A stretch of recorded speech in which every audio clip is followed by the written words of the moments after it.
The Stillwater prison is on lockdown 1 day after a prisoner brutally killed a corrections officer. It's been an emotional time for family and friends, as well as those who worked with Officer Joseph Gom. Gom had been with the Department of Corrections for 16 years. It is believed he is the first corrections officer killed in the line of duty inside a Minnesota prison.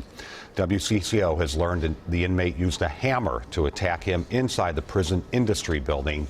When officers responded, other inmates blocked the door so they could not get in to help him. Today, officials confirmed what we told you yesterday. Edward Johnson is the inmate accused in the attack. He is serving nearly 29 years for second-degree murder. The DOC transferred him to the maximum security prison in Oak Park Heights.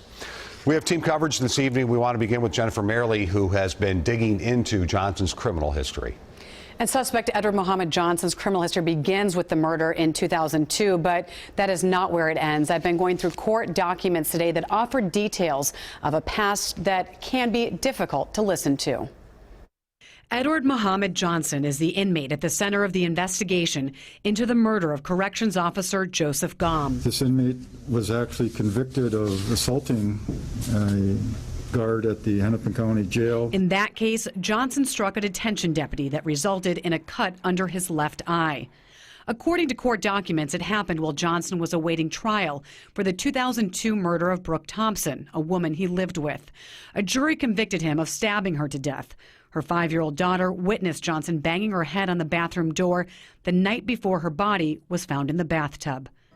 Once inside the prison system, Commissioner of Corrections Tom Roy said he has had trouble. The discipline record of this individual is significant. He has served about 1,700 days in segregation. But in 2004, it was Johnson at the center of a brutal attack in Stillwater prison where he lost his right eye. He sued the Department of Corrections for failing to protect him from another inmate. A jury awarded him $500,000, most of which went to the family of his murder victim. Wednesday's murder happened in a place where inmates work in welding and carpentry. A source tells me Johnson used a hammer against Officer Gom.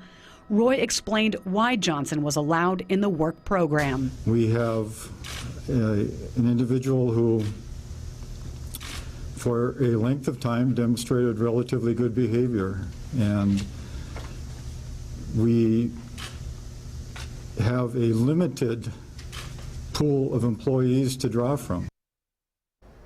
I'm told Johnson had not been in separation or solitary confinement for 2 years. Today, a family member told me Johnson's parents were police officers who died in a murder-suicide, part of which he witnessed as a child. Johnson was moved to a maximum security prison after yesterday's attack. Frank? His parents were cops? They were in Chicago. Okay. Thanks, Jen.